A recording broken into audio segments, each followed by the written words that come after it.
Medinipur medical কলেজে junior ডাক্তারদের তৃণমূল ছাত্র পরিষদের নেতারা বিভিন্নভাবে টর্চার করে, দেয় নানা হুমকি। এমনই অভিযোগ তুলে সেই সমস্ত ছাত্রদের কলেজ থেকে বহিষ্কারের দাবি করে মেডিকেল কলেজের প্রিন্সিপাল রুমের সামনে বিক্ষোভ দেখালো জুনিয়র ডাক্তাররা।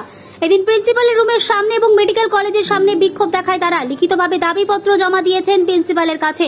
অভিযুক্ত এক তৃণমূল ছাত্র পরিষদ নেতা মুস্তাফিজুর রহমানের সাথে জড়িত আরজিকরের কাণ্ডের সাথে সন্দীপ ঘোষের একটি ছবিও দেখা গিয়েছে। মুস্তাফিজুর রহমানকে কলেজ থেকে বের করার দাবিও করেন তারা।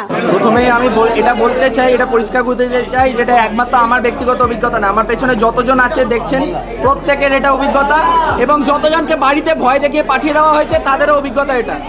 আমি শুধু আমারটা বলি, আমার নিজের ঘটনা বলি। আমি 4th সেমেস্টার আর 6th সেমেস্টারে ছাত্রছাত্রীদেরকে নিয়ে ক্লাস পড়াচ্ছিলাম।